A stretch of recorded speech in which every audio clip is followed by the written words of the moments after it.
Hi friends, welcome back to my channel. ఈ రోజైతే ఒక సరికొత్త వంటతో మీ ముందుకు వచ్చాను. ఇది నైజీరియా వంటకం అండి. మాదైతే ఇండియా వంటకం అయితే కాదు. ఇది ఏం చేస్తుందంటే దీని పేరంట ఎగుసి సూప్ అంటండి.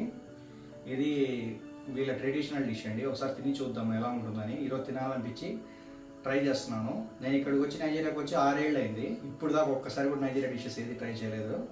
ఈరోజు స్పెషల్గా ఇంట్లోనే వండించి ట్రై చేస్తున్నానండి. మీకు ఎలా ప్రాసెస్ ఏంటి అని మొత్తం మీకు చూపిస్తాను. అసలు నేను వండిన తర్వాత దీన్ని తినగలనా లేదా అనేది కూడా మీకు చూపిస్తాను. అది కూడా చూద్దాం ఎలా ఉంటుందో ఈసారి. ఐటమ్స్ అయితే చూపిస్తానండి. ఐటమ్స్ చూసారా? ఈరోజు అయితే మా పనమ్మాయిని అడిగాను ఏం చేయబోతున్నాం అని చెప్పి. దాన్నే తీసుకురమ్మని చెప్పాను. ఐటమ్స్ అన్నీ తీసుకొచ్చింది. ఏమేమి తీసుకొచ్చిందో చూడండి మీరు. ఇవి పంప్కిన్ సీడ్స్, గుమ్మడి గింజలు ఉంటాయి కదా, ఆ గుమ్మడి గింజలు ఇవి. ఇది వచ్చి ప్యూర్ పామ్ ఆయిల్. మనం పామ్ ఆయిల్ అంటే తెల్లగా చూసున్నాము, ఇది ప్యూర్ పామ్ ఆయిల్ అండి, ఎర్రగా వస్తుంది ఇది. ఇది నైజీరియా పెప్పర్, నైజీరియా చిల్లీ, ఇది నైజీరియా మిరపకాయలు. దీంట్లోకి సీజనింగ్ క్యూబ్స్, అంటే మనం ఇవి ఉంటాయి కదా మ్యాగీ క్యూబులు లాంటివి, ఆ సీజనింగ్ క్యూబ్స్ ఇవి. ఇది వచ్చి స్టాక్ ఫిష్ అంటారు వీళ్ళు. స్టాక్ ఫిష్ అంటే ఎండు చేపే. చూడండి ఎలా రబ్బర్ బ్యాండ్ వేసినారో. ఎండు చేపలు ఇది, జస్ట్ టేస్ట్ ఫ్లేవరింగ్ కోసం. తర్వాత ఒక ఆనియన్ తీసుకుంది. తర్వాత చికెన్. ఓకే, ఈ ఐటమ్స్ వాడి తను ఎగుసి సూప్, ఎగుసి అంటారండి దీన్ని ఇక్కడ ఈ నైజీరియాలో. ఈ సూప్ అయితే రెడీ చేస్తున్నాము. ఎగుసి అంటారు వీటిని. ఇది ఎలా తయారు చేస్తుంది, దీని ప్రాసెస్ ఏంటి, వండిన తర్వాత మనం తినగలమా లేదా, టేస్ట్ అంతా చూపిస్తాను మీకు. చూడండి, చూస్తూనే ఉండండి. పొయ్యి వెలిగించుకుంటుంది. కొన్ని నీళ్లు తీసుకొని పెట్టిందండి. వేడి నీళ్ళు కావాలంట.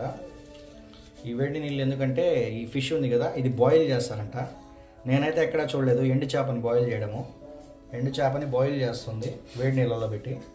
ఎండు చేపని చాలా విధాలుగా ఫ్రై చేసుకుని తింటారు, కర్రీలో వేసుకుంటారు, నీళ్ళలో ఉడకబెట్టడం నేనైతే ఇదే మొదటిసారి చూస్తున్నాను. తర్వాత చికెన్ అయితే ఇట్లా శుభ్రంగా కడుక్కోవాలండి. కడుక్కొని కుక్కర్లోకి అయితే తీసుకుంటుంది. చికెన్ అంటే బాయిల్ చేయాలంట. ఎలా బాయిల్ చేస్తుందో, ఏం యాడ్ చేస్తుందో చూద్దాము. ఈ చేప అయితే ఉడికిపోయింది. చూడండి ఎలా ఉడుకుతుందో. నాకైతే స్మెల్లే రావట్లేదు, ఎండు చేప స్మెల్లే లేదు ఇది. ఒక ఆనియన్ కట్ చేసుకుంటుంది.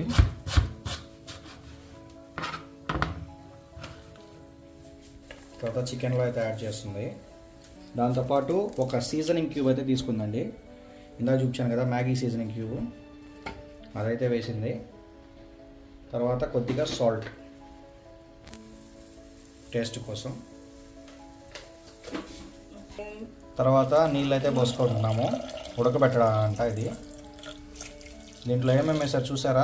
ఆనియన్, సీజనింగ్ క్యూబ్ వేసింది ఒకటి, మ్యాగీది. తర్వాత సాల్ట్ యాడ్ చేసింది. అంతే, నీళ్లు పోసి ఉడికేస్తుందంట ఇది. చేప అయితే బాగా తెరులుతుందండి. చేప అసలు వాసనే లేదు ఇది. ఇవి చూసారా? మడప రొయ్యలు అంటారు కదా, కొద్దిగా పెద్ద సైజు రొయ్యలండి ఇవి. రొయ్య పుట్టు అయితే కాదు, మడప రొయ్యలు అంటారు కదా అవి. తలకాయ తీసేస్తుంది ఇదంతా. ఇవి కూడా యాడ్ చేస్తారంట దీంట్లో. కొద్దిగా ఆ ఫిష్ బాయిల్ అయిన తర్వాత ఈ మడప రొయ్యలు కూడా యాడ్ చేస్తారంట దీంట్లో. చూపిస్తాను ఇప్పుడు మీకు ఎలా యాడ్ చేస్తారో, ఏం చేస్తుందో.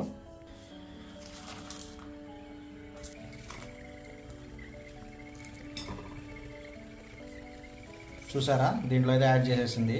ముందే ఎందుకు యాడ్ చేయలేదంటే ఇది కొద్దిగా మెత్తపడిపోతాయి అని చెప్పి యాడ్ చేయలేదంట. తర్వాత అయితే యాడ్ చేసింది. ఇది చూసారా? ఈ పంప్కిన్ సీడ్స్, వీటిని ఎగుసి అంటారు నైజీరియా లాంగ్వేజ్లో. ఈ అమ్మాయి చూడండి ఎలా కడుగుతుందో. మొత్తం కడిగి బ్లెండర్లో వేసి పేస్ట్ లాగా చేస్తారండి ఇది. కడిగిన తర్వాత దాంట్లో ఉండే డర్టీ అంతా తీసేసి పేస్ట్ లాగా చేస్తారు. ఇప్పుడు బ్లెండ్ చేస్తుంది, చూద్దాం ఎలా ఉంటుందో. సీన్ అయితే బ్లెండ్ చేస్తుంది. దీన్ని పెద్దగా పేస్ట్ లాగైతే నూరుకోవాలండి, మెత్తగా నూరాలి దీన్ని. చూడండి ఎలా బ్లెండ్ అయి ఉంటుందో. చూసారా ఎంత మెత్తగా పేస్ట్ అయిందో? ఇట్లా అయితే రుబ్బుకుంటారు. ఇందాక పెద్ద జార్లో వేసింది కదా, దాంట్లో నలగట్లేదని మళ్ళీ చిన్న జార్ షిఫ్ట్ చేసింది. ఇట్లా సాఫ్ట్గా పేస్ట్ అయితే చేసింది. తర్వాత ఏం చేస్తుందో చూద్దాం. తర్వాత ఒక గిన్నెలోకి అయితే ట్రాన్స్ఫర్ చేసుకుంటూ ఉంది. ఇది మొత్తం మెత్తగా పేస్ట్ అయింది చూడండి. గుమ్మడి గింజలండి ఇవి. పంప్కిన్ కాదండి, పెద్దవి మెలన్ సీడ్స్ అంటారు వీళ్ళు. వీళ్ళ లాంగ్వేజ్లో ఎగుసి. నేను ఇలాంటి ఆయిల్ని అయితే ఎప్పుడు చూడలేదు. ఎర్రగా ఉంది ఇది. Palm oil, original palm oil అండి ఇది. చెట్టు నుంచి కాయలు తీస్తారు కదా, దాని నుంచి వచ్చిన ఒరిజినల్ పామ్ ఆయిల్ ఇది. వీళ్ళు ఇదే ఎక్కువ లైక్ చేస్తారు. అయితే బాగా ఉడికిపోయింది చూడండి ఎలా ఉందో. ఇదైతే ఇంకా ఉడుకుతూనే ఉంది. ఉడికిందా లేదా అని చెక్ చేస్తుంది. రొయ్యలు గట్టిగా ఉన్నట్టున్నాయి. ఇంకా చేప ఉడికిందా లేదా చెక్ చేస్తుందండి. వీళ్ళ పచ్చిమిరపకాయలు ఉన్నాయి కదా, మన పచ్చిమిరపకాయలు అంటాం, వీళ్ళ పండు మిరపకాయలు. ఇవి చాలా కారంగా ఉంటాయండి.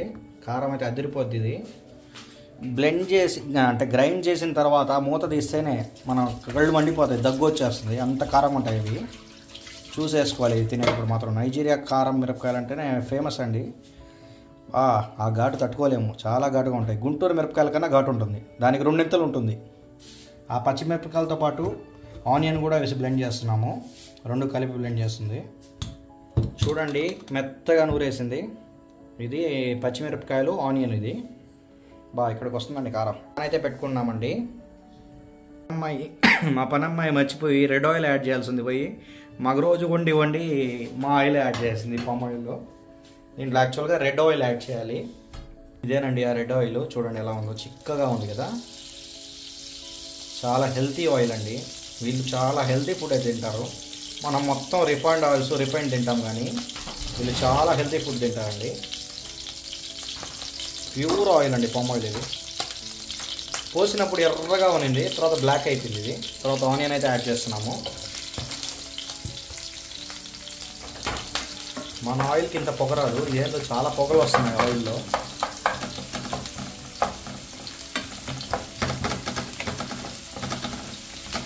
పొగలు ఎక్కువ వస్తున్నాయండి ఆయిల్లో. మన ఆయిల్కి అయితే ఇంత పొగలు రావు. ఆయిల్లో ఆనియన్ ఫ్రై అవుతుంటే ఎంత కలర్ఫుల్గా ఉంది చూడండి, ఎర్రగా కనబడుతుంది. ఇది ఇంకా ఉడుకుతూనే ఉంది, చాలాసేపటి నుంచి ఉడికిస్తున్నారు. తర్వాత ఇది చిల్లీ ఆనియన్. మనం ఇందాక నైజీరియా చిల్లీ అన్నాం కదా, ఆ చిల్లీ ఆనియన్ పేస్ట్ అండి. ఇది చాలా ఘాటుగా ఉంది. స్మెల్ ఇక్కడ వరకు వస్తుంది. చూడడానికి అయితే మాత్రం చాలా కలర్ఫుల్గా ఉంది. ఆయిల్ వల్లనో లేకపోతే ఈ చిల్లీ పేస్ట్ వల్లనో చాలా కలర్ఫుల్గా అయితే కనపడుతుంది నాకు ఇక్కడ. మీ కెమెరాలో ఎలా కనపడుతుందో అయితే నాకైతే తెలియదు, నా కళ్ళకు మాత్రం ఎర్రగా కనపడుతుంది. ఇది కొంతసేపు ఫ్రై అవ్వనిద్దాము, తర్వాత ఏం యాడ్ చేస్తున్నామో చూపిస్తాను. ఇది కనపడుతుంది కదండి, ఇంత ఆయిల్ ఉందండి. ఇంత ఆయిల్ అయితే మనం అసలు తినము, 1-2 స్పూన్లు వేసుకుంటాం. ఎంత ఆయిల్ ఉందో చూడండి. అదే చెప్తున్నాను, హాట్ స్టవ్లో వచ్చి పోతారు అంటే నవ్వుతున్నారు. ఇంత ఆయిల్ వేసుకుంటారా? డైలీ ఇంత ఆయిల్ తింటే ఇంకేమైనా ఉందా? నాకు తెలిసి 200 గ్రామ్స్ ఉందండి దీంట్లో ఆయిల్. ఓన్లీ డిష్లోనే 200 గ్రామ్స్ ఆయిల్ ఉంటుంది. దీంట్లో మ్యాగీ క్యూబ్ ఇందా చూపించాను కదా, అది కొద్దిగా క్రష్ చేసేసి మ్యాగీ క్యూబ్ అయితే వేస్తున్నారు. తర్వాత కొద్దిగా సాల్ట్,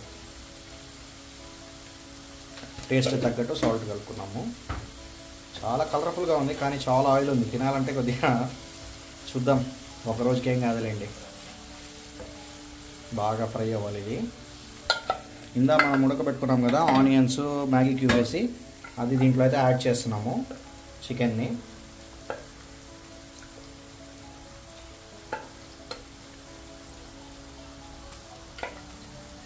బాగానే ఉంటుంది, ఎందుకంటే మన ఐటమ్సే ఉన్నాయి మొత్తం. కాకపోతే ఆయిల్ చాలా ఎక్కువ ఉంది. తర్వాత అది కూడా రెడ్ ఆయిల్, మన ఆయిల్ కాదు. ఆ టేస్ట్, మన ఆయిల్ స్మెల్ రాదు. ఈ ఆయిల్ అది ఒక టైప్ స్మెల్ ఉంది. ఫ్రెష్ ఆయిల్ కదండి, రిఫైన్డ్ కాదు కదా, చాలా హెల్త్కి మంచిది.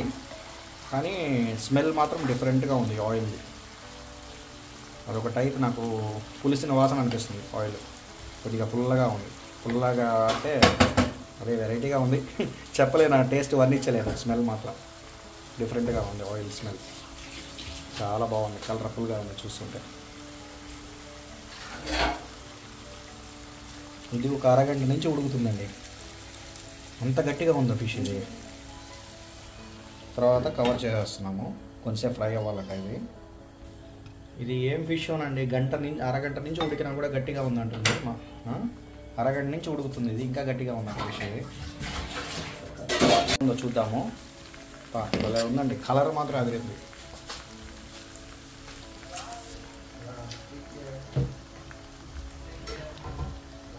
ఆయిల్ వల్ల కలర్ చేంజ్ అయింది, బాగుంది చూడడానికి. తర్వాత అయితే ఈ ఎగుసి ఉంది కదా, ఇందాక గ్రైండ్ చేసిన పేస్ట్, అదైతే యాడ్ చేస్తున్నామండి. Why are adding different places?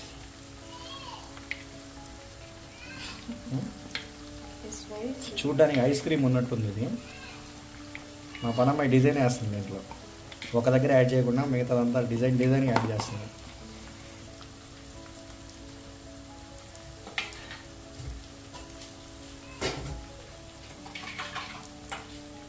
తర్వాత దాంట్లో కొద్దిగా వాటర్ కలిపి డిజైన్ చుట్టూ వస్తుంది, ఇంకా కలర్ఫుల్గా తయారవుతుంది ఇది. తర్వాత కొద్దిగా వాటర్ పోసుకుంటున్నారు.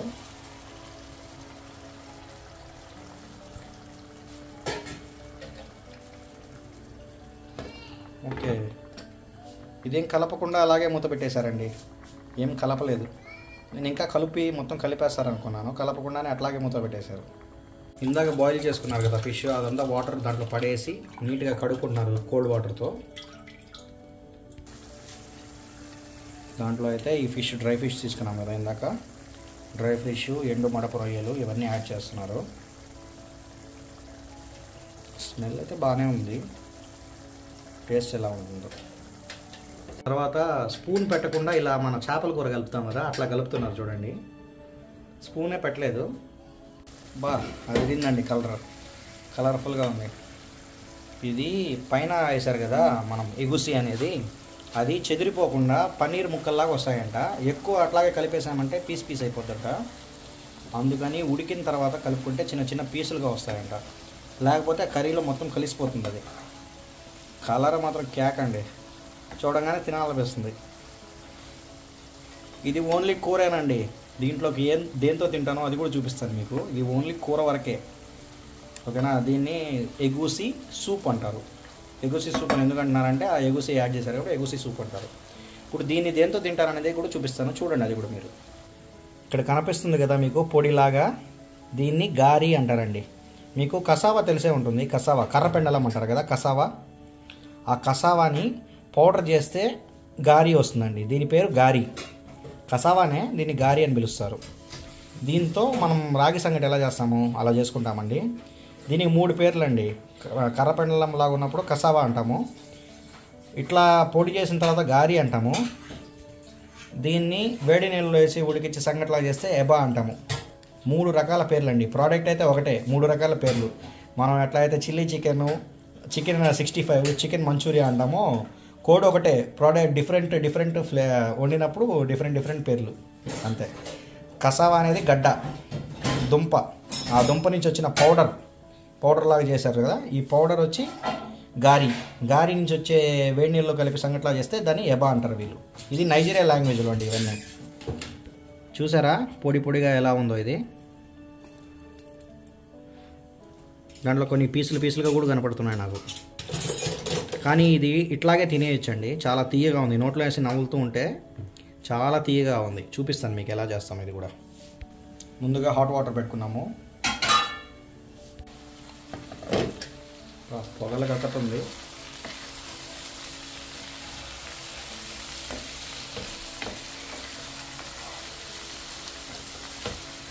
ఇది నాకు ఎలా అనిపిస్తుంది అంటే పన్నీర్ కర్రీలో పన్నీర్ ముక్కలు ఉంటాయి కదా, అలా ఉంది చూడడానికి.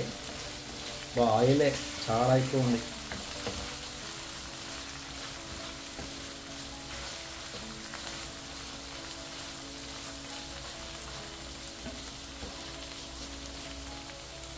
తర్వాత కొన్ని వేడి నీళ్ళు యాడ్ చేస్తున్నారండి దీంట్లో, బాగా ఉడకాలి కదా అందుకని. ఇప్పుడు దాకా మొత్తం ఆయిల్లోనే ఫ్రై అయింది, కొద్దిగా వేడి నీళ్ళు యాడ్ చేసాము. ఇప్పుడే బాగా కలుపుకోవాలి. మన ఇండియన్ కర్రీస్ లాగే ఉన్నాయి, బాగానే ఉంది. కానీ ఆ పప్పులు గ్రైండ్ చేసి దీంట్లో వేయడం నేను వెరైటీగా చూస్తున్నాను. ఇప్పుడు వరకు టేస్ట్ చేయలేదండి, చూద్దాం. బాగానే ఉంటుంది మన ఐటమ్స్ అన్నీ. ఇప్పుడైతే ఈ వేడి నీళ్ళు ఇందాక కాచుకున్నాం కదా, ఇది వేరే బౌల్లో ట్రాన్స్ఫర్ చేస్తున్నారు. సలసలా కాగేయండి. తర్వాత ఇందాక చూసాం కదా పౌడర్, ఆ పౌడర్ని ఆ వేడి నీళ్ళకి అయితే యాడ్ చేస్తున్నాము. ఉడికిచ్చేది ఏం లేదనుకుంటా, మనమైతే సంగటి ఉడికిస్తాం కదా, ఉడికిచ్చేది ఏం లేదు, నార్మల్గా కలిపేస్తున్నారు. ఓకే,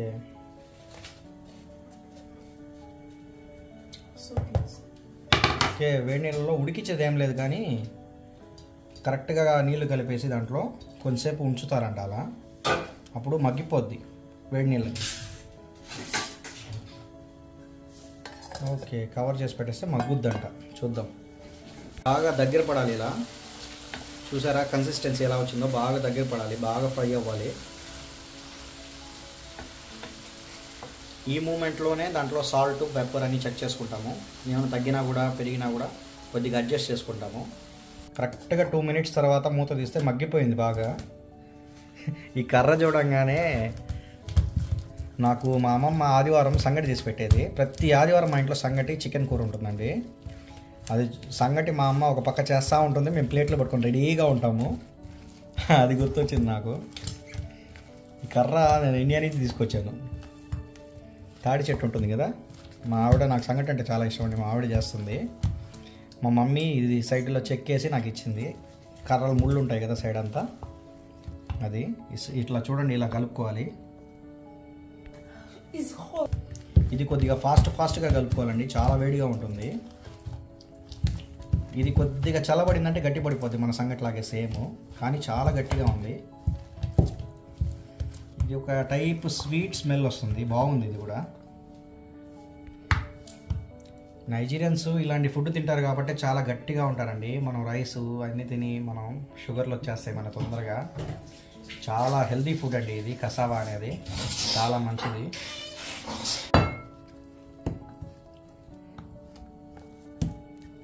సంగట్లాగే ఉంది సేమ్ ఇది, కాకపోతే చాలా అదొక టైప్. చక్కెర వేస్తే తీయటి స్మెల్ వస్తుంది, బెల్లపన్ను ఆ స్మెల్ వస్తుంది, బాగుంది.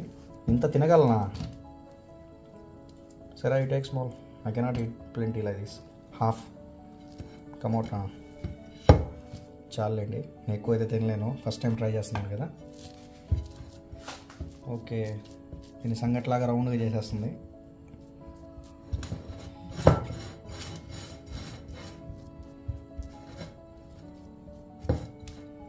బాగుంది ఇది చూడ్డానికి. అంతే, ఉప్పు కూడా యాడ్ చేయలేదండి దీంట్లో, ఓన్లీ జస్ట్ వేడి నీళ్ళు వేసేసి చేసేసారు. బాగుంది ఇది, మంచి స్మెల్ అయితే వస్తుంది. వేడివేడిగా తినాలంట, చల్ల అయితే బాగుండదంట, చల్లారితే. తినేద్దాం ఈరోజు. అబ్బా, ఇది కూడా రెడీ అయిపోయింది, మంచి స్మెల్ అయితేనే ఉంది. ఆ పెద్ద పీస్ నాకు.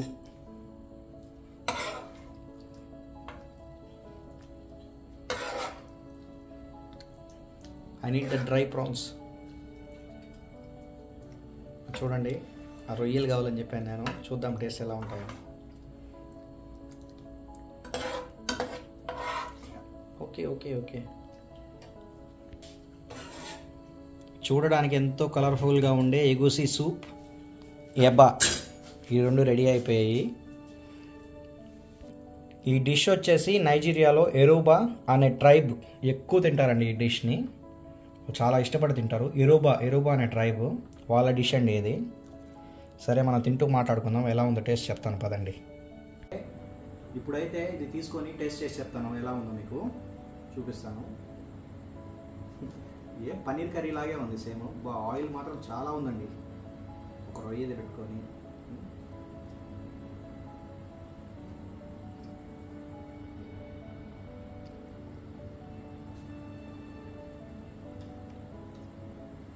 కారం మసాలా పడకపోతే కొద్దిగా డిఫరెంట్గానే ఉంటుంది. మన మసాలా పడితే అల్లం వెల్లుల్లి పేస్ట్ పడితేనే, లేకపోతే కొద్దిగా నీసు వాసన ఉంటుంది. బాగానే ఉంది.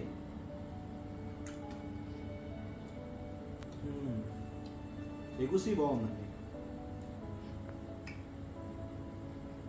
నేను ఇందాక రొయ్య తిన్నాను, అందుకని నీసు వాసన వచ్చింది. ఎగుసి అయితే బాగుంది. కారం ఉందండి.